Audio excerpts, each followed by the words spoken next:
Bonjour, on est en direct du marché de l'art, c'est Marion Dupuy-Chambert et je suis Art Advisor.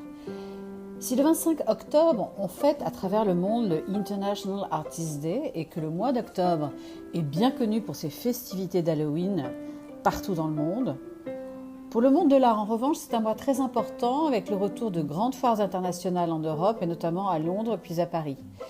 Et cette année, la programmation des deux capitales durant ces 2 dernières semaines était tellement dense que j'ai choisi pour cet épisode de ne retenir comme éclairage pour le marché de l'art que les premières, soit ce que j'entends dans un double sens, à savoir première qui marque le début d'une suite ou d'une série d'éléments de même nature, et première qui n'a pas eu de précédent dans son genre. Et si j'en ai sélectionné certaines, sans en donner une liste exhaustive, c'est en privilégiant celles que j'ai pu vivre.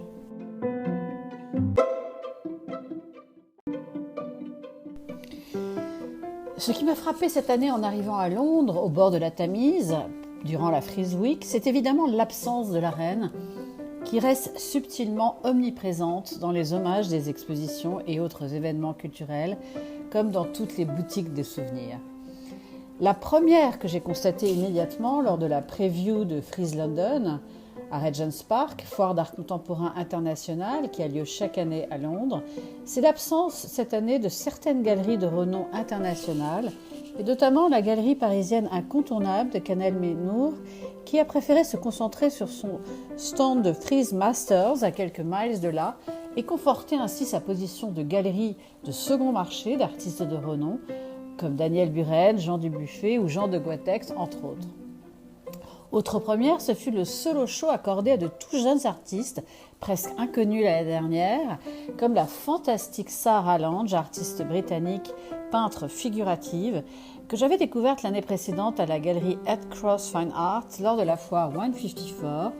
dédiée à l'art contemporain du continent africain, et que je retrouve à Frieze London dans la galerie de Timothy Taylor, avec de très grands formats et des prix en conséquence, comme nombre d'artistes de moins de 40 ans qui ont été présentés durant cette foire.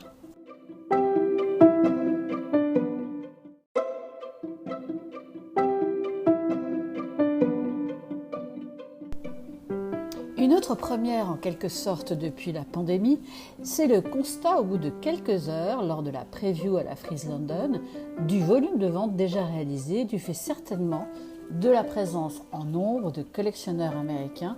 qui ne cachaient pas que c'était le bon moment pour acheter en livres sterling face à la puissance du dollar, car tout était un peu moins cher, tout avait un meilleur rapport qualité-prix.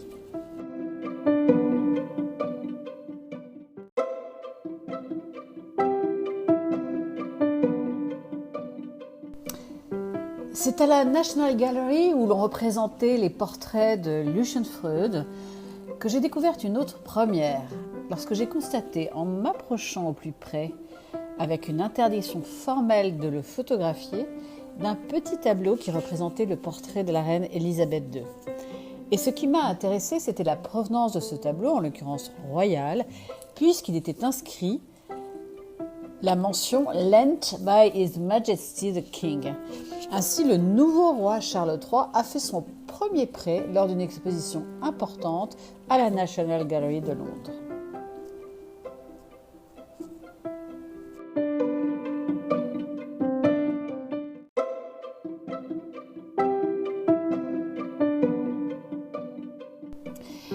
Et c'est une autre première, au sens du jamais vu auparavant, à laquelle j'ai assisté à la Royal Academy à Londres, lors de l'exposition confrontante et immersive de l'œuvre de William Kentridge, très grand artiste sud-africain, qui de ses dessins à ses animations ne cesse de dénoncer et combattre depuis plusieurs décennies le racisme dans son pays d'origine, l'Afrique du Sud, et bien au-delà. Alors si j'avais vu auparavant d'autres expositions consacrées à William Kentridge, je n'en avais jamais vu à cette échelle et avec cette énergie créative déclinée dans tous les médiums présentés.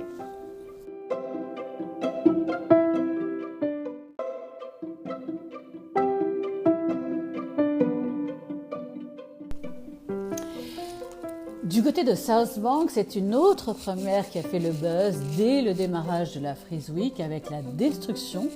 par l'artiste lui-même dans sa galerie de Newport Street d'œuvres de la série de Currency de Damien Hirst, qui a choisi de brûler, après l'accord des propriétaires collectionneurs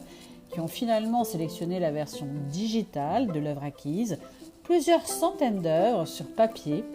Et jamais en entrant dans une galerie d'art, je n'avais ressenti une telle odeur de brûlé et une mise en scène aussi incroyable autour d'une performance certes marketing, mais qui a le mérite d'interroger pour la première fois le marché de l'art sur la question de savoir si la valeur d'une œuvre d'art en version digitale ou physique est finalement la même.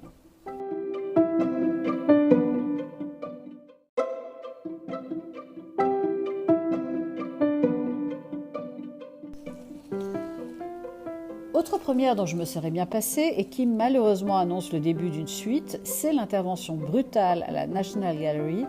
de manifestants pour le climat qui ont lancé des boîtes de soupe à la tomate sur les tournesols de Vincent Van Gogh le matin où je visitais l'exposition de Lucian-Freud dans une aile adjacente. Si le musée a déclaré que l'œuvre était indemne, à l'exception de quelques dommages mineurs sur le cadre, l'arrivée des forces de police et la fermeture temporaire de certaines salles ont contribué à un sentiment de malaise chez les visiteurs, mêlé d'incompréhension. Mais pourquoi donc s'attaquer au travail des artistes quand on combat le réchauffement climatique ? Si c'était pour rendre visibles leurs discours et actions, ils ont réussi. En revanche, en ce qui concerne l'adhésion à leur acte et leur propagande, cela a été contre-productif pour une grande partie de l'opinion publique qui s'insurge contre ce type d'agression, puisque 2 autres ont suivi depuis en Allemagne et aux Pays-Bas.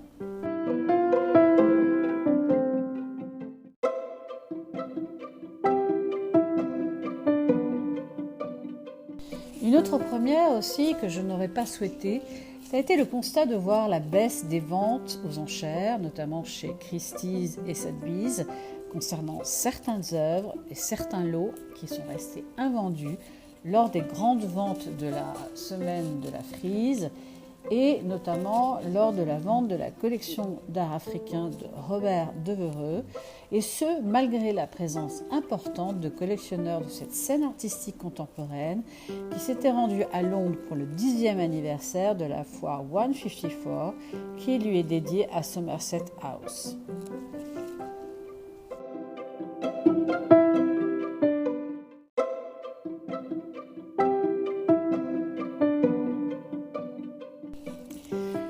J'ai souhaité utiliser cette minute pratique afin de décrypter une première économique,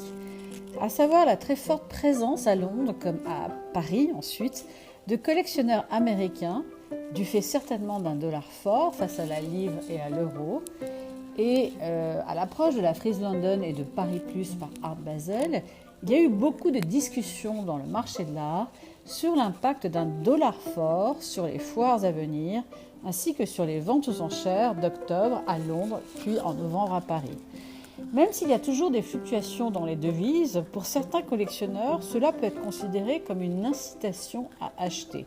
Et d'un simple point de vue technique, il y a un avantage monétaire pour les acquéreurs en dollars américains qui de fait achètent en euros à Paris et en livres à Londres.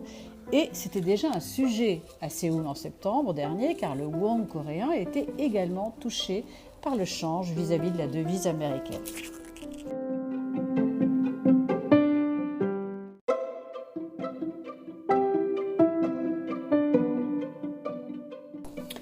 De retour dans la capitale française, la première fut la semaine dernière la première édition de la foire Paris Plus par Art Basel, qui a été organisée en lieu et place de l'ancienne FIAC. Et dès les premières heures de la preview de la foire installée en face de la Tour Eiffel, on a constaté du monde, et que de monde nouveau. On a constaté qu'on discutait en anglais partout et que même les artistes liaisons des galeries françaises présentaient de la documentation en anglais, y compris par leurs artistes français. Et comme l'a signalé depuis, non sans une certaine ironie, le New York Times, cette première édition a été moins French et plus corporate.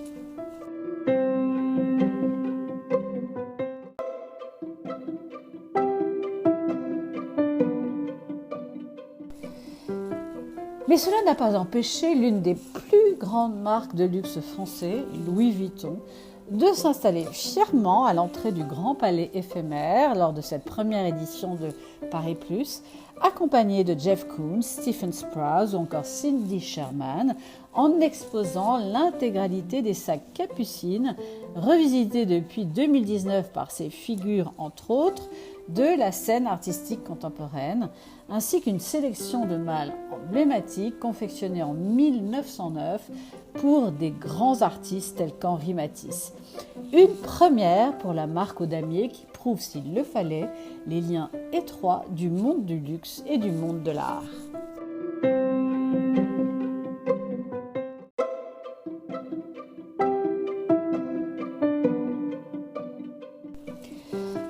À Paris, en ce mois d'octobre doux et ensoleillé, les collectionneurs du monde entier, comme les amateurs d'art, avaient rendez-vous au Grand Palais éphémère, à la Monnaie de Paris, au Jardin des Tuileries, à la Place Vendôme, au Carreau du Temple, au Palais de Tokyo et dans de nombreux autres centres culturels et galeries. Et si rien ne devait vraiment changer par rapport à la semaine de la FIAC des années précédentes, on a néanmoins noté beaucoup de nouveautés, et notamment dans la sélection des galeries par Paris Plus, comme dans le choix des artistes présentés et les ventes records, avec les premiers acheteurs lors de l'ouverture VIP du mercredi matin dans les 2 allées centrales du Grand Palais éphémère, où des pièces à des prix très élevés, 4,5 millions de dollars pour le tableau Border de Joan Michel, comme de nombreuses œuvres historiques d'Henri Matisse à Francis Bacon, avec notamment la première participation de la très grande galerie américaine Aquavella à Paris, qui présentait des œuvres d'Alberto Giacometti, véritable chef-d'œuvre de qualité muséale, comme son buste annoncé à 6,5 millions de dollars.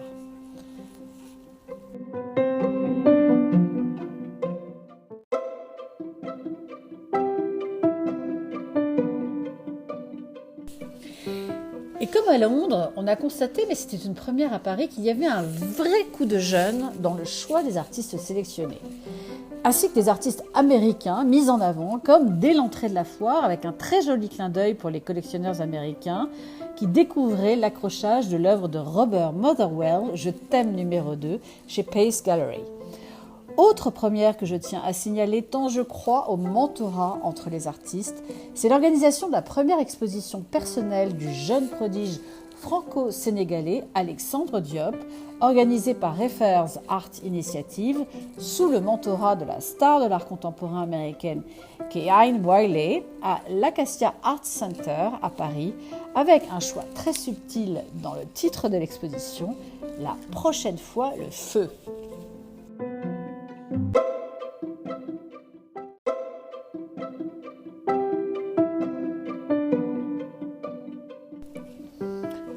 Autre première intéressante pour le marché de l'art, c'est la nouvelle programmation autour de Paris Plus de certaines foires, et notamment celle de ACA, also known as Africa, foire dédiée à l'art contemporain du continent africain et au design, qui a choisi de programmer toujours au Carreau du Temple l'ouverture de sa foire durant la semaine de Paris Plus, de façon très judicieuse, comme le souligne sa fondatrice Victoria Mann, car cette édition a accueilli un flux de visiteurs plus conséquent que pour les précédentes éditions, du fait de ce nouveau positionnement, notamment dans l'agenda des foires, mais aussi d'une très belle sélection de galeristes et d'artistes d'origine africaine.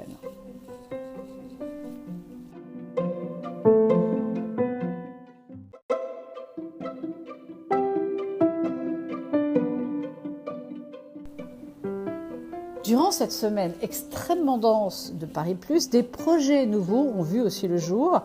comme celui de la Grande Maison Saint-Laurent qui a souhaité profiter d'un événement international réunissant les acteurs principaux du marché de l'art afin d'illustrer ses valeurs de défendeur de l'art et de la diversité.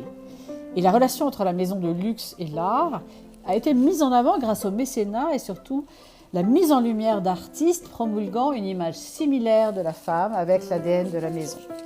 Et pour cette première, ce fut le travail de l'artiste El Hadj Lincy Delumeau, qui est représenté par la galerie de Cécile Fakouri, galerie très pionnière sur le continent africain depuis Abidjan et Dakar, et qui est installé aussi à Paris.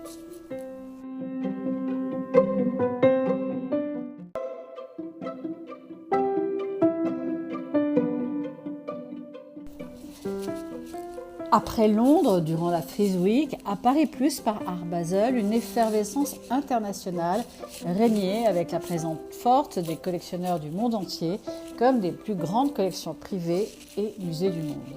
Et la capitale française connaît depuis une forme de revalorisation vis-à-vis de collectionneurs d'art contemporain, et notamment américains. Paris bénéficiant de nombreux atouts comme des nouveaux musées d'art contemporain importants, et notamment la Fondation Louis Vuitton et la Bourse de commerce qui représente la collection Pinault. Et Paris redevient un haut lieu culturel et artistique de fête dans le monde, en plus d'être une des plus belles villes au monde, avec ses palaces parisiens et autres lieux de prestige que l'on nous envie et qui sont reconnus pour leur glamour. Dernière première de cet épisode, car elle illustre la connexion du monde de l'art avec le reste du monde,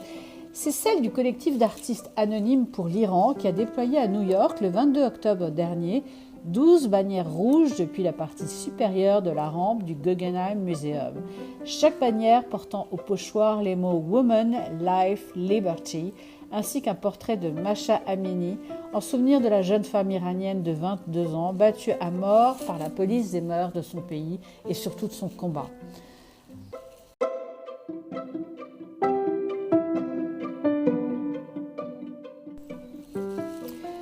Last but not least, une autre première est annoncée pour la capitale qui s'installe aux yeux de tous comme une ville innovante pour le marché de l'art. C'est l'annonce de la première exposition d'œuvres NFT dans un musée français qui aura lieu en janvier 2023 lors du congrès Métaculture qui se tiendra du 7 au 10 janvier à l'Institut du monde arabe à Paris. Ce seront alors plus de 100 artistes qui exposeront leurs œuvres digitales NFT et l'occasion de faire découvrir l'art numérique au plus grand nombre et à Paris. Voilà, c'était en direct du marché de l'art, épisode 10 de la saison 3, un mois d'octobre 2022 plein de promesses et de premières. Restez à l'écoute pour un prochain épisode ou comme nos amis anglo-saxons aiment à le dire, stay tuned.